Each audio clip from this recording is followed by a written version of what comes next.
Well, good evening, everybody. My name is Javier Cuevas, and I teach art history at the University of Malaga, where I am located right now. I'm at my office. The La Térmica Art Center is hosting its first major virtual exhibition based on a reflection on identity and gender by the artist Susanne Junker and curated by Patricia Soleil Beltran. I want to say hello to both of them. Susanne is in Paris. Hello, Susanne, how are you? Hello, bonjour from Paris.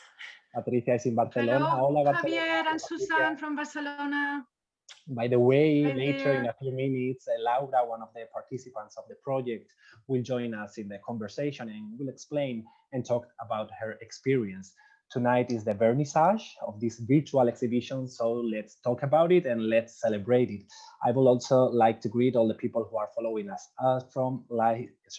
who are following us live on Facebook, and remind them that they can make their comments or questions throughout the conversation and that we will include them in it. The team from La Termica will help us.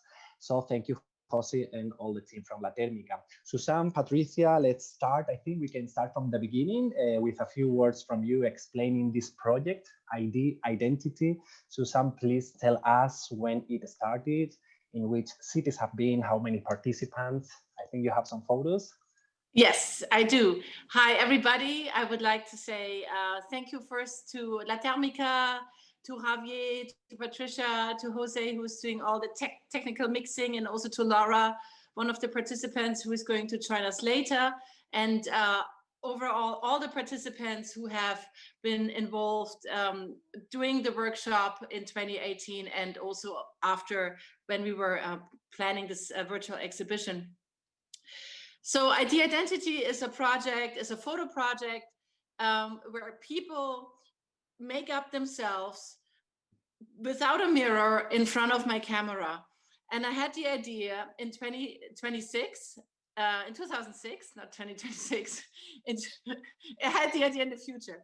No, I had the idea in 2006 when I realized that when you apply makeup, you do all those weird, you kind of, do an ugly or like a weird, action in order to become beautiful. So this limbo interested me, like from non-wearing makeup to doing all those ugly moves to wear makeup. And since I was a model in the 90s, I have been wearing a lot of makeup. So I was very familiar with. So I had the idea to apply makeup blindly, but since I knew my face really well, it felt like cheating. So I started asking other people to apply makeup in front of my camera without a mirror. And I realized that I'm creating uncontrollable situation for them. So if I can just share some photo content with you, it might be easier for you to understand. So the project is called ID Identity. And I hope this is visible for everybody. This was in Shanghai in 2012 or 2013. This is the typical setup of an ID Identity session, which is a table. Then you see me photographing the participant. On the table, you find a lot of makeup, and the participant is imagining a mirror, but of course, you cannot see herself. So it's always the same setup. This was in the United States, in Denver, where I was participating at the photography month in Denver in 2015. And at the exhibition, we also did a workshop, same setup. We are less than a meter apart. We can talk about this later, how I got the idea about this virtual exhibition about sanitary reasons. But I'm quite close to the person I'm photographing, and that's another shot where that was in Paris at a gallery event. It's always the same setup: 2 chairs, 1 table, my camera, and a lot of makeup. The participant would see me like this, so you see like a big fat camera with a ring flash, which is very strong, so you can not only see yourself, but the light will kind of blind us, and you see helios after 2-3 shots, and it's kind of probably enhancing the idea of an uncontrollable situation. Here you see the makeup products, which I'm displaying. Here you see some of the identity portraits, because after one photo session, I used to choose one photograph and make a photo print, and then expose this in museums and in galleries. Here is another one that was in the United States. And here is another one that was in Beijing at an art center that was also in 2015. And here you see one of my students that was 2 years ago in Shanghai. I was teaching a workshop about ID identity at the China Academy of Art. And you can see her amazed gaze at herself, overblown image of her face after her ID identity shooting. And this was another student gazing at herself. So ID identity, this was at a collector's house. So ID identity goes from educational to art. It's a sociological project that also transfers into contemporary art photography and portrait photography. And here we see La Thermica, when I was in La Thermica in 2018, and Patricia was so wonderful to get me to come to Malaga to host ID identity workshop for a couple of days. And you see it's the same idea again, the table, my camera, and the participant. And I'm just scrolling. Here's Laura. Laura will join us later. And we'll talk about her experience. And I'm just scrolling down quickly that every participant gets a little bit of a glimpse of the making of the La Thermica workshop.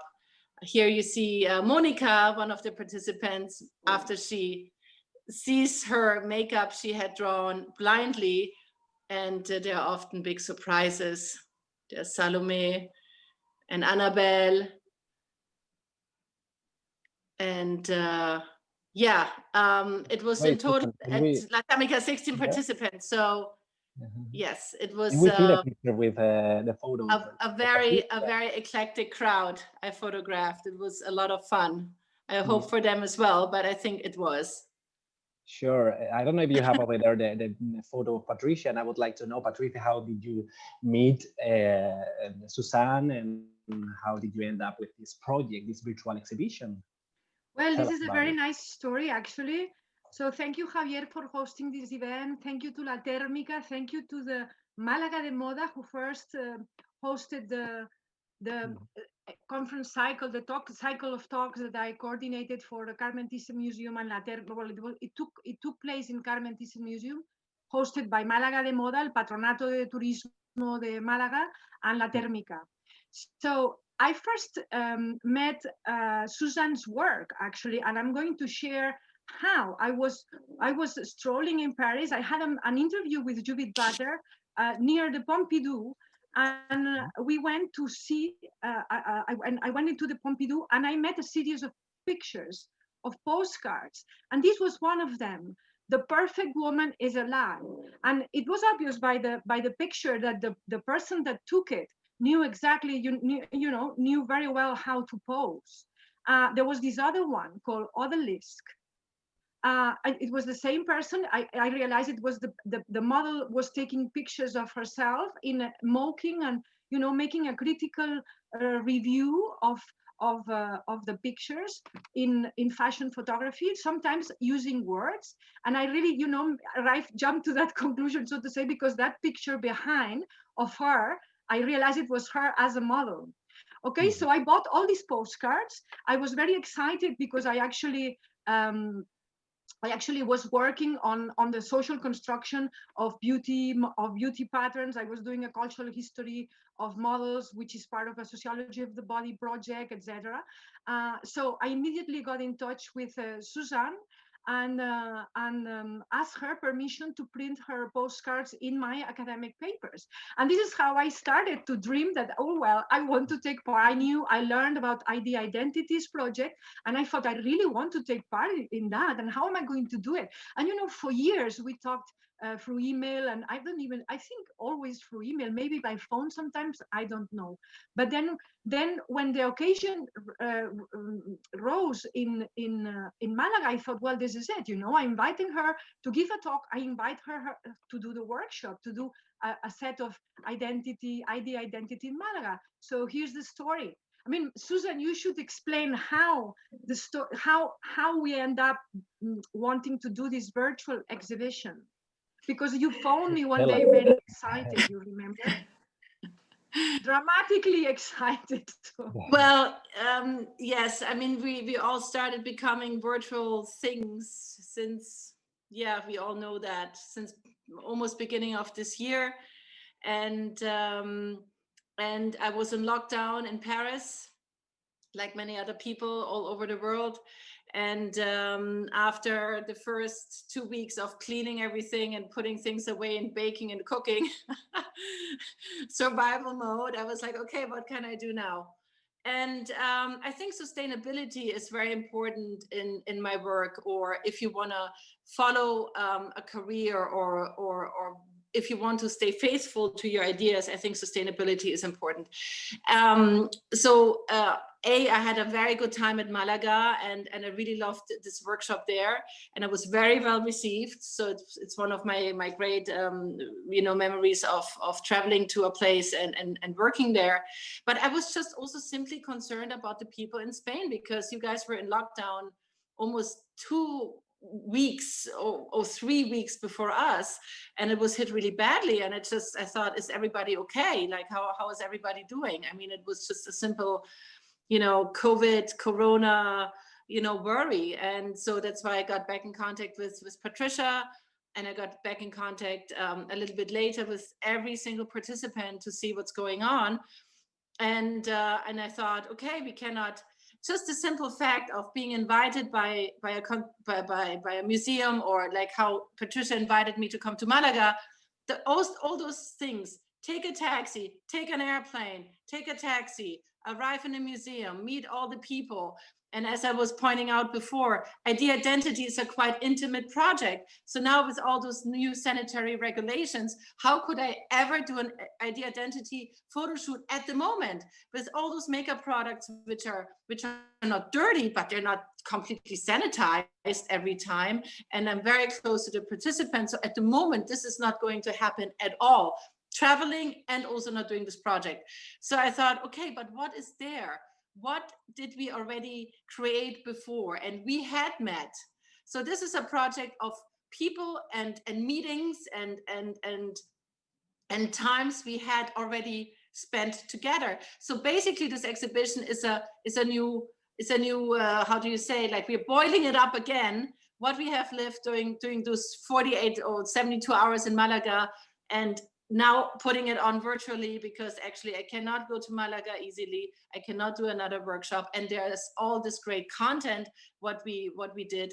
And so I think it totally deserves to be shown, and the contemporary way to show it right now is the virtual room. So that's how I got the idea, and we got excited about it, and yeah.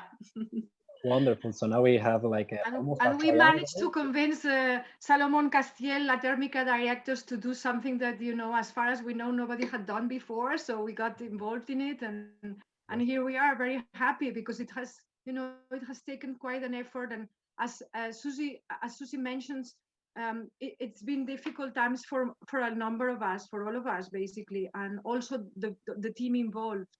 And I think one of the beautiful things of Susanne's work is that she creates this setting when you take the pictures in ID identity that makes you feel, cared for in a non-judgmental way. And I think in the way she explained how this virtual exhibition idea came to her, she also mentioned this idea of caring, and I think a lot of real caring and love has been put into this exhibition. on behalf of all the participants also. So I think now you can also say, oh, okay, it's another virtual exhibition, but you know, it was also the path. That's the goal. It's the path. Like, since we were talking about this exhibition, we got back in contact with every single participant, and we learned about their stories. And there were some very, very dramatic stories and life-changing moments. What we learned about over the weeks when I texted everybody saying, "Hello, it's me again. 1.5 years later, after this workshop, how are you doing?" And it was not so obvious to step into people's lives into this very particular moment of lockdown. And I had no idea if I would disturb them or if they would like to hear from me. And talking about art, like, art for me is everything, but for a lot of people, it's, you know, during lockdown, there are more important things. So, but I was lucky. I was very happy to understand it. Basically, everybody was very happy to hear from me and being interested in this project still. So I'm very grateful for that. So let me ask you, the both of you, about the participants. I was going to say that we have like a triangle. We have the artist, the curator, but we also have the participants in the project. We have seen on your photos, Susan, that the project consists in a series of basic elements. We have a black background, a table with a makeup, 2 chairs for the participants and for the artists. Although the main results are the photographs and gives what has most catch your attention in the creative process beyond the photographs. Well, as Patricia, tell us about it.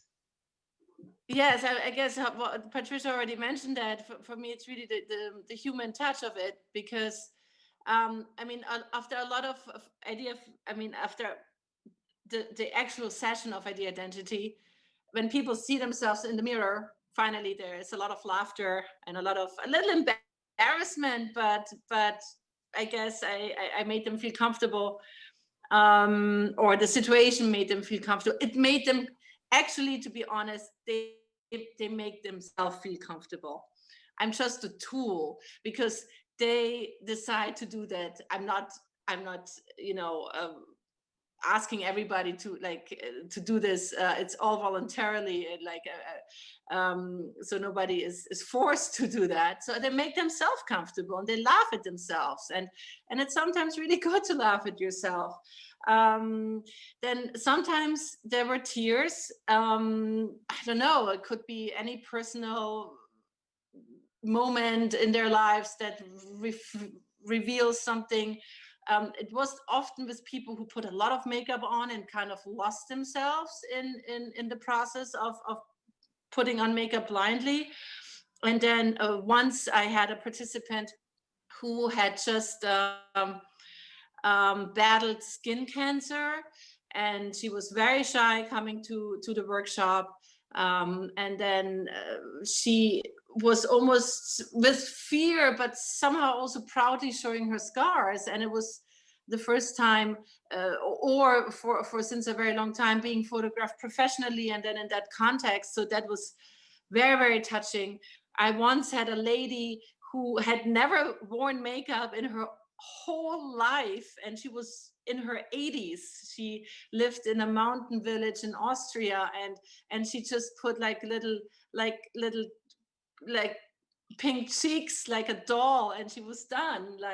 So these are all moments which are particularly amazing, and I cherish this, as I also, of course, cherish the result, which is then signed with my name, and it becomes artwork by me. And I'm very grateful to the people who are participating in my project. And what about you, Patricia? Because you have been participating as a curator, also participant. So yes, actually, I thought about it for years, and then I realized when I was with Susan that I didn't know what I was going to do. I didn't have any plans. So early in the presentation, we're talking a lot. She was talking all the time. I talked a lot. Yeah. Well, I mean, actually, you talked about an uncontrollable situation, and I'm not unused to uncontrollable situations or to the uncertainty of life. I think I have learned to live on that. But my tool to understand it and to go by and to sail by, so to sail by, it's words, it's language and analytical thinking. So I guess this is why I talk so much. You told me I was the participant that had talked most, you know? But you see, I didn't write anything. So I just talked. I talked myself through what I felt, and just in front of you know, it just straight on the spot in the situation. And well, I mean, in fact, you know, I'm not going to tell you more about what I felt, because we have asked each one of the participants to tell us how do they felt about it, and several different questions. So as you will see in the exhibition when we open it at 8, there is an individual page for each of the 16 participants where we talk about that. So I think that's also very interesting as an anthropological document, you see, because people.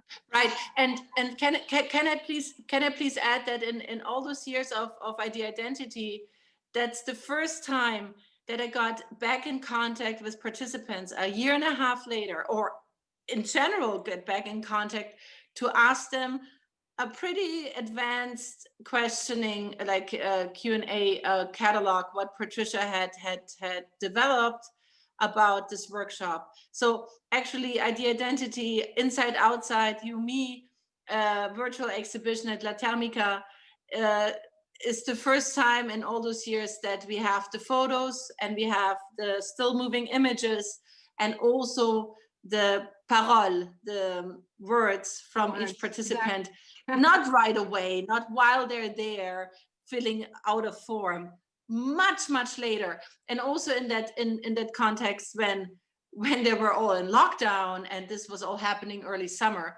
So so that's the first time. So the sociological archive is expanding even larger in that sense. So I'm very happy about that. That's another interesting thing, Javier, that I think we should point out, is that precisely in lockdown there were so many, we are seeing so many images of ourselves while we speak, like now in this meeting, no?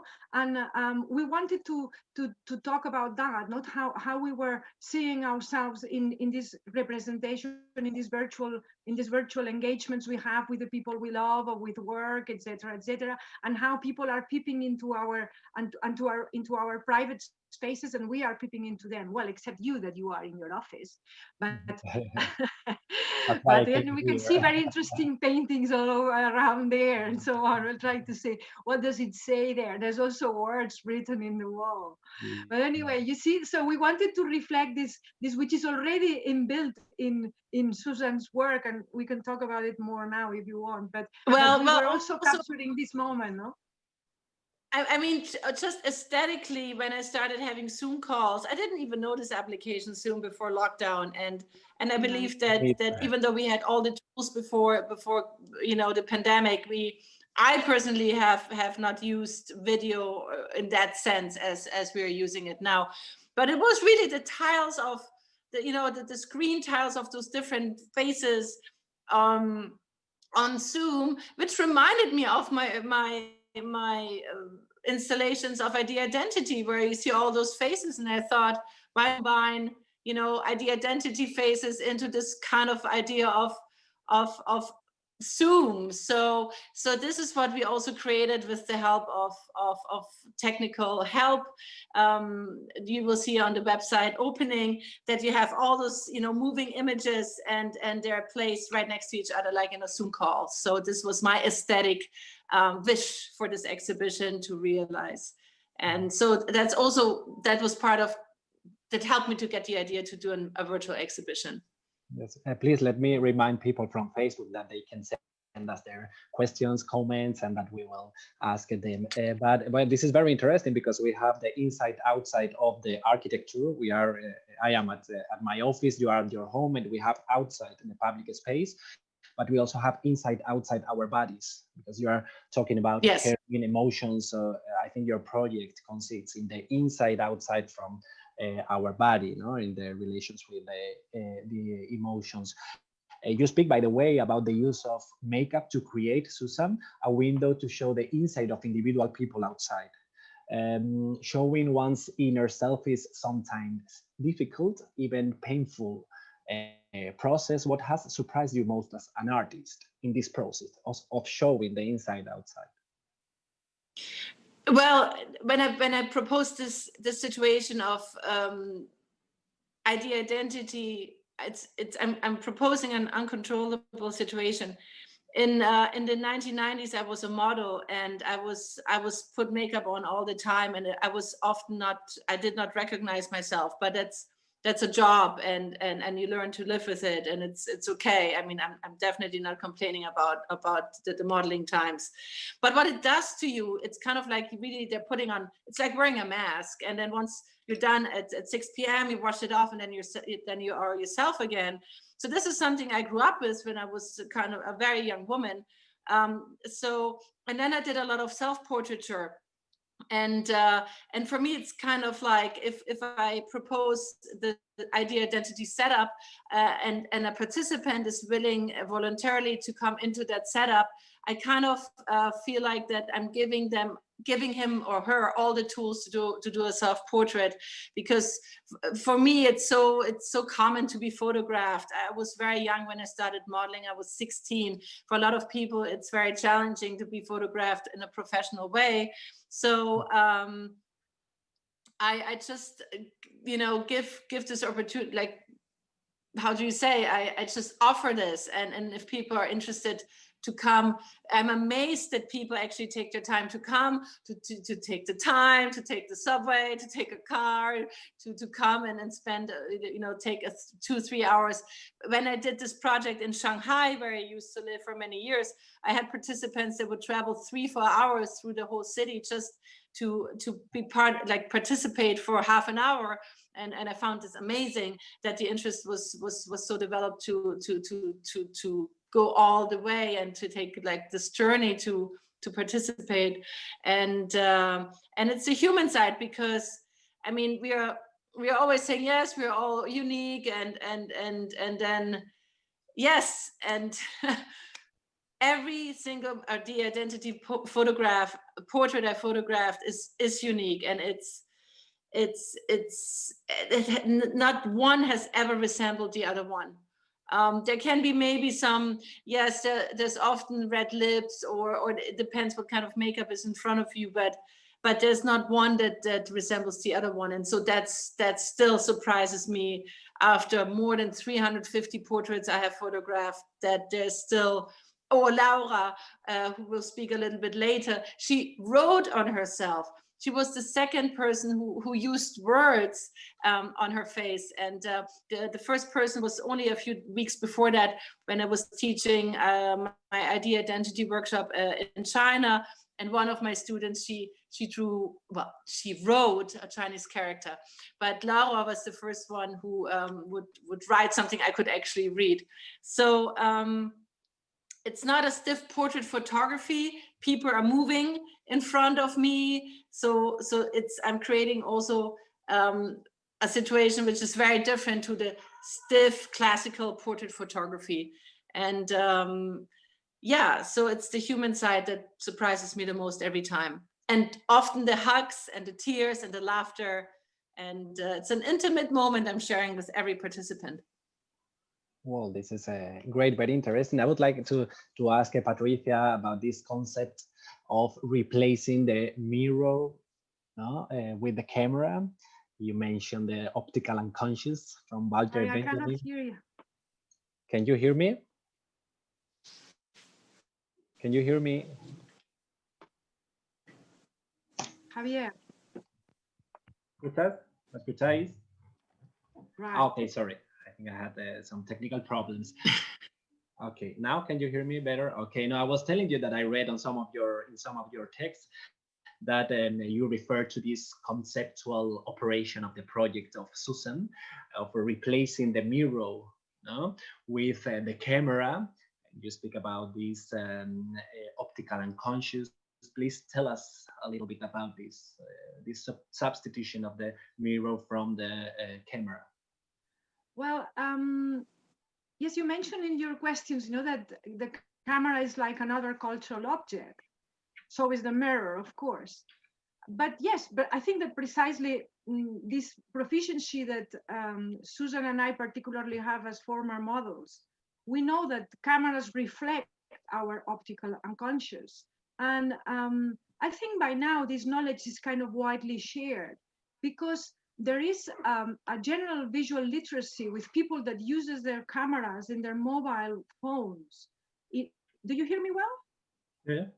Yeah, Yeah. they use Perfect. their cameras in their mobile phones, and then they know how to produce the image, and then they share it online. So the young women knew exactly what they have to do. I mean, when I was a young woman and I could sometimes appear like apparently perfect in an image, I knew that if somebody put the wrong lighting on me and picked the wrong image, they could just ruin me, So it has nothing, it has a lot to do with how do you actually represent. So I think that what Susan offers us in ID identity is clearly a game, and at one level or other, we know it. I was very interested when I first met her work, and I am on performativity and how we built our own masks and the relation between masks and personas, and persona, and our own social persona. And I kind of basically search to erase these distinctions between inside and outside, precisely because we introject all these images, all these optical unconscious, and we, particularly women, as John Berger pointed out, we have like an introjected camera, and we know exactly how we look like in each moment because we have trained ourselves so much in front of the mirrors. So then Susan tries to break that. She jumps one step. She takes one step out. She says, okay, you go in front of the camera, but there's no mirror. So it's somehow saying, forget the other, forget that other that has told you that is social, the social context in which we all grow and learn to kind of present our body, and we learn what is taste, what is aesthetical and what is not, what disgusts us and what attracts us. So her project is saying, why don't you can just forget about that for a moment. Just focus on whatever, because what you have in front is really the black camera she showed you. So somehow it's like let's look for the unseen in yourself. I mean, we have talked about this, Susan. Sometimes people just tries to repeat, like takes it like a challenge, like say, of course I can make up properly without a mirror. I can do that exercise. And, I only recently tried it like a couple of days ago because of in preparing this presentation, because I thought, am I going to be able to do that, to paint my lips, maybe imperfectly, but at least, proficiently enough without a mirror? And I was very surprised to find out that I was. And probably, as Susan was saying earlier, we have interiorized so much, not only the visual image, but the actual movements. So this is the ID identity is a way of it's a game. It's like proposing, okay, why don't you just forget about that and try something else? Maybe you can say something about that, Susan. I think since I'm proposing a moment of an uncontrollable moment, it's also the way, like, you put yourself in an uncontrollable situation. So you're going to lead into a deconstructive result, maybe something you have not envisioned, but then you should be okay with it. So that's the challenge, what each participant has to deal with. It deforms, also the way, because people are moving in front of my camera, and it's not a stiff classical portrait photography situation already, because they're moving their hairs. It's like, and I photograph it, so the deformation. I'm a big fan of surrealism, so I find also ID identity has surrealistic elements, because there are just movements that are deformative of the face, or what we find beautiful.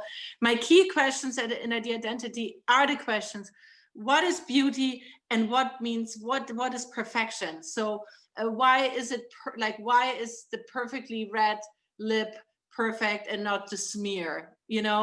Or I had a participant many years ago who would just make up herself white, lips, eyelashes, eyebrows, the cheeks, and even the top, like the clothes, people should wear black because it's a black background. But she arrived white, and she said, no, I'm wearing white. And then but once she was made up, I said, wow, what an amazing look. And she said, this is how I like to look. And I would wear this makeup at home, but I cannot wear this makeup outside because people would stare at me. So she knew exactly how she wanted to share her beauty with me. And I also thought it was an intimate moment. But often it is about deconstructing the idea of beauty and the makeup industry, how we should look like. And I'm not here to criticize. Maybe it's not militant enough, but I want definitely give an alternative. And that's what ID Identity is about. Can I say something a bit? Sure. What it's interesting is that even people that comes to challenge themselves to repeat the stereotype, they don't manage, they miss it. And that makes it interesting. You know, it's never a repetition of what can it be, of what can it be perfect. Yes, yes, I have noticed. When you try it, you know, you miss it, you know. In fact, I was thinking that there are people who have spent their whole life putting on makeup. No? We were talking about this yesterday, and who could practically do without a mirror. So I found this idea very interesting. You know? The repetitive gestures that build up. Yes, and I had many participants who would come to the studio and would say, oh, makeup blind or without a mirror, I can do it. I know exactly what to do, and I can do it without any mistake. So already my question is, what is the mistake? So, but, and I noticed, especially in the United States, I came across women who would wake up an hour before their husbands to put on their face. So which is absolutely, I don't know what to say about this. It was absolutely incredible to me. But that exists, and we're not talking about women like this is not from the 1950s, that still exists. So so that's the face or the mask, but what's your real you? So I came across women like that, and I think that nourished also the idea about the identity. So women who can do the makeup, you know, that's repetitive everyday morning face, is it a skill or is it a robotic mechanic movement? Or is it also a fear of change to try something new? Or it could also be a manifest of comfort to say, this is how I like myself, and I just put on my face every day. But it's also, you know, you can also announce, I'm not wearing makeup at all. I had a lot of participants, women, who would say, oh, I never wear makeup, so let's have fun. Like I use this situation to just, you know, use makeup, but a lot of women who actually don't wear makeup. Well, and since Me Too, we also get more men and more diversity. So this is very, very good and very, very healthy for my project. Sure. You were going to say something, Patricia? Well, no, just I was thinking that a number of people use, in which I include myself, use makeup as a ways of protection, as a mask that protects yourself. That you know, you just build what you know it's a kind of acceptable mask, and you go by it, at least in certain circumstances. Well, this is it's why also a game. It can also be a game, something to play, like Susanne was explaining for many of our participants. Yeah. This is why I was thinking about this idea of the construction of the identity through the mirror. And in this case, we have this construction of the image or self-image through the artist vision and through the camera. So this is what I find very interesting in the project of Susanne. And I was thinking about how this construction of the identity, what role does the artist play, no, and which the participants in this action. Maybe you, Patricia, can tell us a little bit about this. Well, I think that what Susanne does is somehow empowers participants, even those that take it initially as a challenge to, I know how to do that without a mirror, and don't take it critically. I think she empowers it because there's this friendly, non-judgmental environment, and it because of being an uncontrollable situation, also you end up with something unexpected happening to the person, you know. Particularly when you see yourself in the mirror, or when you know you have exposed yourself, you know. then another thing is that what the image that the artist returns, that Susan returns in this, what we'd like to call still moving images, following Tina Marie Camp concept. It's like this series of portraits that go blah blah blah blah blah. No? It's that we kind of take on this otherness. We say, okay, we have learned these masks as the beautiful, or what we should be, and now we actually responsibly take it onto us to break them, to deconstruct them, and to say what, or to re-signify them somehow, and to say what do we want to make with them in our own selves.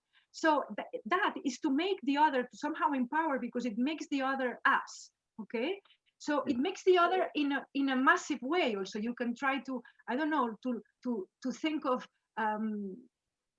that we are being done and undone by the images that build our optical unconscious. So in this way, we are participating in the game in an active manner, much more active than what we normally think we could. This is why I found it empowering, and this is why I wanted strongly to bring her to Spain. Yeah, and thank you for this virtual exhibition. You know, I would like to. Gracias.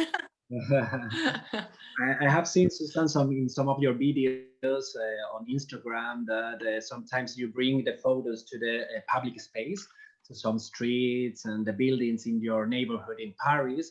So you go from the real space of the gallery to the virtual space today, but you have been also in the public space. So how does the experience of your project change when the space in which it is exhibited changes? So we have a triangle, no? From the real space to the public space. Patricia's already drinking champagne. Wait, you have to no, sorry, I've been doing it all the while because I forgot to bring water, you know. This champagne. It's an official. It's an official. Well, I have been always, well, my first exhibition, which was in 1999, was not in a commercial gallery. It was in an artist studio, which my friend Billy Bichoka lent me to show my first artwork. So it was already in an alternative space. And then I love pasting stuff like photos or on the street, and I have done this in several places, but yet I'm not a street artist. But I like to appropriate just, you know, walls and say, well, that's a gallery. When I used to live in China, in Shanghai, 10 years ago, the city was going through a lot of changes, and there were a lot of construction sites, and there was a lot of destruction sites with rubbles and freestanding walls. And me and my artist friends back in the days, we would just go in and hang art, and then the locals would come and look at our artworks. So I'm very happy to work with institutions, but I'm also very happy just to appropriate a wall that's standing in the middle of nowhere and say, well, that's a good spot to hang art. So doing the lot, but the whole thing then becomes an artwork. And doing lockdown in Paris, I just, maybe it was just boredom, or maybe it was something because I do like it anyway, and everything was closed, and the city of Paris was completely empty, the streets were empty, and I could just go downstairs and think about idea identity, and we had already started talking about this virtual exhibition, so I started making the videos, and I had video screens, and before it became virtual, what we're opening tonight, I wanted just to hang it and document the participants from Malaga in a real exhibition. And back in the early summer, it was only possible downstairs in my building. And then people walked by and looked at it, you know, with their mask on, and those few people who were walking around. But in general, I really like just, you know, putting up art wherever. I like the white cube, I like the institution, I like rubble sites. That's just me. So that's wonderful. Yeah, now the virtual space, so we can add the virtual space to all of this. And also we add something very important, and it's related to empowering also, is that in this exhibition we ask people to do their own identity. there is a hashtag, and there are instructions in a little TikTok video to explain people how to do it. It's not exactly the way in which Susanne did it, because nowadays it's impossible because of the COVID sanitary restrictions, as we all know. But there is a way of doing it. It's a different way. And I think it's taking the project, you know, somehow somewhere else, Susanne. And I think it's very, Yes. I mean, we really look forward to see people's reactions to that. And what do they do? What do they do with themselves? We will see. So I'm thinking ID Identity started in 2006. So now ID Identity is 14. So it's a young teenager. You really have to be careful about this age, right? 14-year-olds. And of course, you know, the idea of trying to do some sort of an ID identity with your phone, and you don't look at yourself. And I did a TikTok video with my friend's daughter Lou, who is 11, because I didn't know the app, so she helped me. And it could be fun. So you will find on the exhibition, there's a section where you can actually see what we are proposing. We need to see over the next few days and weeks how this is going to work out. So it's an idea, and we created this hashtag, ID yourself, La Thermica, and hopefully ID identity can grow further in our, you know, social distancing times, because we all have a camera with us all the time, and yeah, so we will see. So this is definitely an opportunity, and it is it's a new idea. So we will see what we can do with that.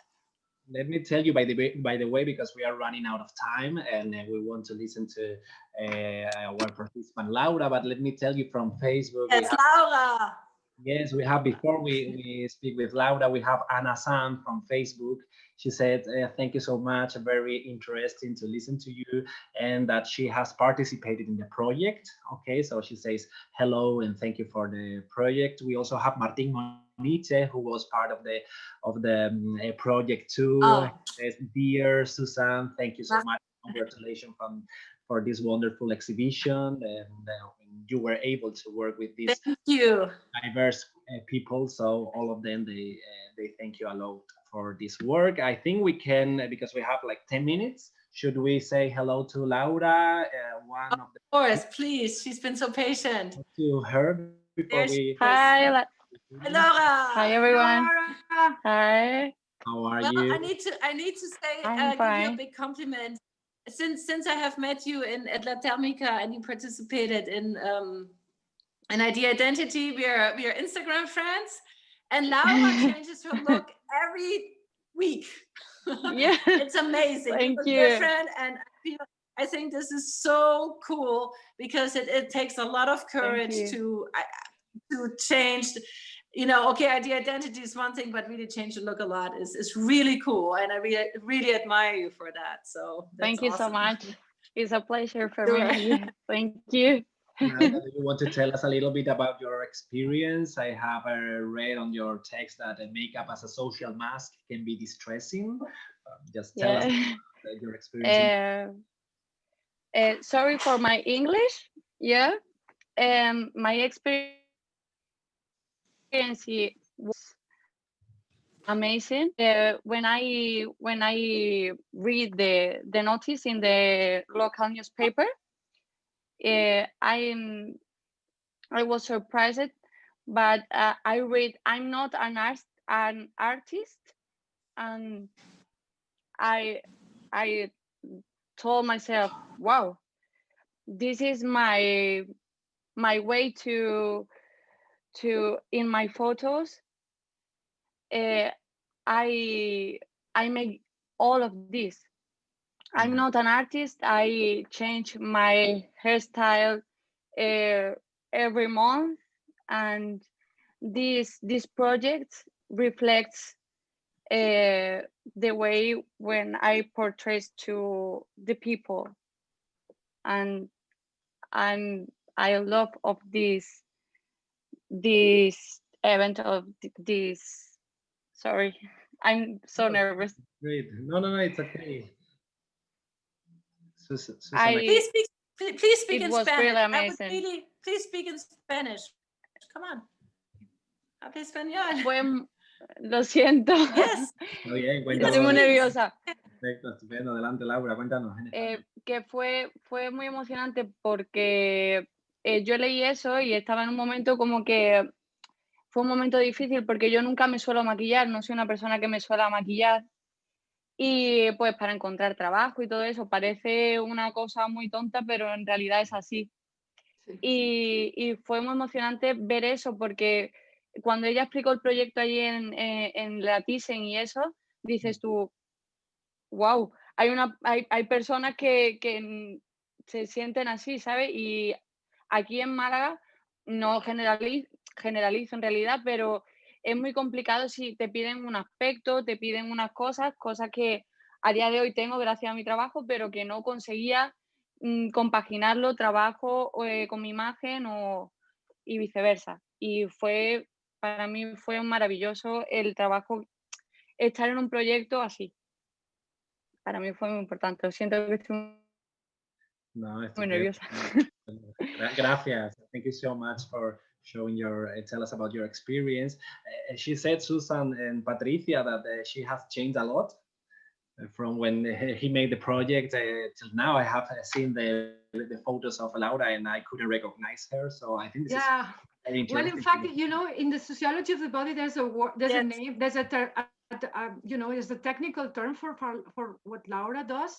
It's called body work. She takes her body as capital, you know, her bodily capital, and she works on it. She does a lot of body work by changing her image, and she's very conscious of something that, in a way, we all know, is that you are asked to have a particular look for certain work, for certain type of jobs, and that changes. You know, for instance, I mean, having, for instance, tattoos can hinder yourself from getting certain jobs, or being slightly over, well, whatever it's considered to be overweight, like saying being not very thin,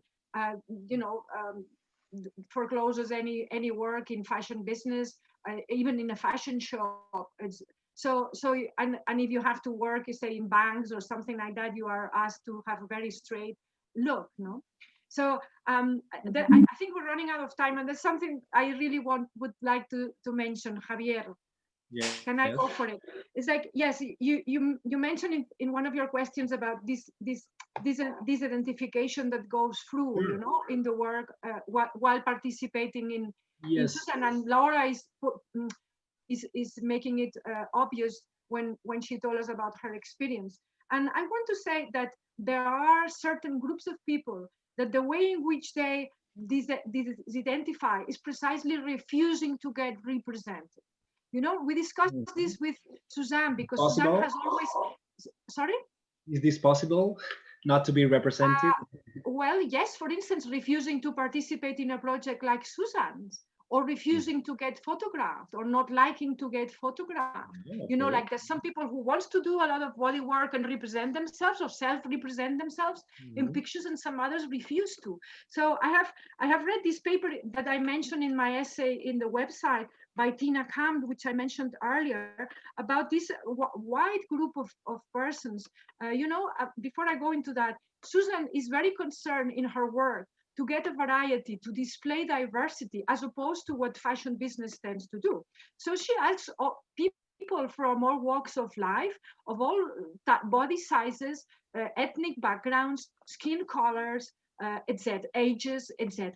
And she's worried that there are no Black people coming forward to her, very few Black people, and no Black men. Okay, correct me if I'm wrong, Susanne, but I think that most of the Black ladies you have in your project are Black models who you met, you know. So it's not people that are volunteering, which is usually what people does, like Laura. So I would like to say that this is also a way of disidentifying. There's such a pool of misrepresenting Black people, particularly Black men, like persons who are aggressive, non-trustable, dangerous, over-sexualized, that one of the ways in which people are trying, you know, some artists are doing differently, but are trying to avoid that is precisely not getting represented. The refusal, the silence of the image. So I think it's important to remark that and to keep that in mind, because in order to get recognized as who we want to be, who we really are, or our more deeper self, we also have to learn to listen to others, you know, to care in our gaze. It's not only visual, it's also caring, as Susanne does, or actively mounting an amount of work like Laura is exemplifying, you know. So I think this caring gaze is very important, you know, as a message for the whole of the experience. Also, when you ID yourself. Right. It's I think also the diversity of ID identity has to do where I used to go and where I could do this project. Of course, when I was in Asia, you know, there are lots of, you know, it depends, you know, just already having men in this project is a big step forward, and now we are looking for more diversity. So I think this is all still in its beginnings. And hopefully we will get, I will get more. Well, we will see. Now we can only do it virtually with the telephone, but of course, ID identity needs to gain more diversity, and hopefully the first step is done. It is not only a project for women as it started in 2006. There are men now who are interested. Really interested of participating. So hopefully, yeah, there will be more, and I'm looking forward to that. And I hope that the gaze and that the misrepresentation of a certain appearance is hopefully, ID identity is hopefully helping to deconstruct this you know. Now I don't know what to say anymore, but to hopefully help to create diversity and to also you know, celebrate diversity. So that's definitely a goal. Will you come back to Malaga after the pandemic? Will you, both of you, Patricia and Susanne, will you come back to Malaga after the pandemic? Well, I'm actually coming to Malaga at the end of, I think it's 20 and 21st of November. I'm hosting a 2-day documentary exhibition with a roundtables and comments. These are documentaries on fashion, and we're doing that in the Malagueta Center. So yes, I will be soon going back to Malaga, which I always look forward to do. But now, I mean, you are all invited to visit the exhibition that will open at 8. And also remember to, you know, to be part of it, to empower yourself and break all these images that you don't like by self-representing yourself in the way you feel like. Just, you know, jump on Susanne's game. You'll have to jump on it. Well, I think it's 8 o'clock. I don't know if you want to say anything else, or just encourage people to visit this wonderful virtual exhibition. From my part, that's all. Let's cheers. Let's cheers, exactly. Let's cheers. We cannot do it personally or physically. We are doing it personally, but not physically together. But let's have water, you know, let's cheers for it. Thank you very much to all. It's been an absolute pleasure. Thank you, Patricia. Thank you, Susanne. Thank you, Javier, Susanne, and Laura. Thank you. And all the team in La Térmica.